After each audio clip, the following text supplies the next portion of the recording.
ওদালগুৰি জিলাৰ খৈৰাবাৰী কছাৰী দাগত আক্ৰাছু অতুল বৰ্মন গোটৰ শক্তিশালী আঞ্চলিক সমিতি গঠন। গণেশ বৰ্মনৰ সভাপতিত্বত ৰাজহুৱা সভাৰ জৰিয়তে বুবাই বৰ্মনক সভাপতি আৰু মহেশ সিংহক সম্পাদক হিচাপে লৈ শক্তিশালী আক্ৰাছু গঠন। য'ত উপস্থিত হৈ আক্ৰাছুৰ সভাপতি অতুল বৰ্মনে সকলো ৰাইজক বিহুৱা বিহুৰ শুভেচ্ছা জ্ঞাপন কৰে। ওদালগুৰি জিলাৰ খৈৰাবাৰীত আক্ৰাছু অতুল বৰ্মন গোটৰ শক্তিশালী সমিতি গঠন। দৃষ্টি লাইভ আছাম।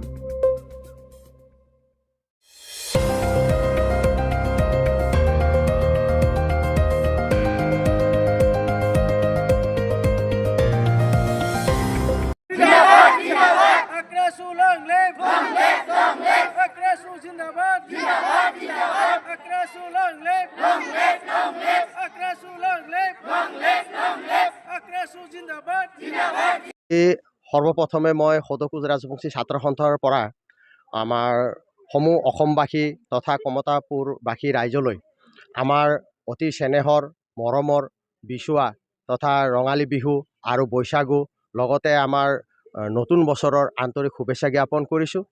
আজি আমি খৈৰাবাৰীত আহিছোঁ। খৈৰাবাৰীত আমাৰ আগৰ পৰাই আক্ৰাছুৰ টীম আছিল যদিও আজি এই নতুন বছৰৰ প্ৰাক মুহূৰ্তত আগৰ সমিতিখন ভংগ কৰি নতুনকৈ সমিতি এখন গঠন কৰা হ'ল। আমি আশাবাদী যে এই নতুন সমিতিখনে আমাৰ জনগোষ্ঠীটোৰ হৈ নতুন উদ্যমেৰে কাম কৰিব পাৰিব। জনগোষ্ঠীটোক আগুৱাই লৈ যোৱাত আমাৰ এই খৈৰাবাৰী আঞ্চলিকখনে যথেষ্ট সহায় কৰিব। তাৰ আশাবাদীৰে আজি তাৰে আশা কৰি আজি আমাৰ এই খৈৰাবাৰী আঞ্চলিক সমিতিখন পূৰ্ণাংগভাৱে নতুন সমিতি এখন গঠন কৰা হ'ল।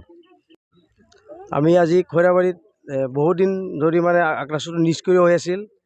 আমি আজি ৰাইজে মিলি পেলাই আক্ৰাছুখন গঠন কৰিলোঁ। কি পদক্ষেপ ল'ব আপোনালোকে? এতিয়া পদক্ষেপ ল'ব গ'লে এতিয়া অহা BTC নিৰ্বাচন আহি আছে। তাতে যদি আমাৰ জনগোষ্ঠীৰ যদি তেওঁলোকে কাম কৰি নাযায় তেওঁলোকৰ বিৰোধিতা আমি কৰিবলৈ বাধ্য হ'ম আৰু আমি ভাল কৰি জনগোষ্ঠীটোৰ কাম কৰি যাম বুলি আশাবাদী।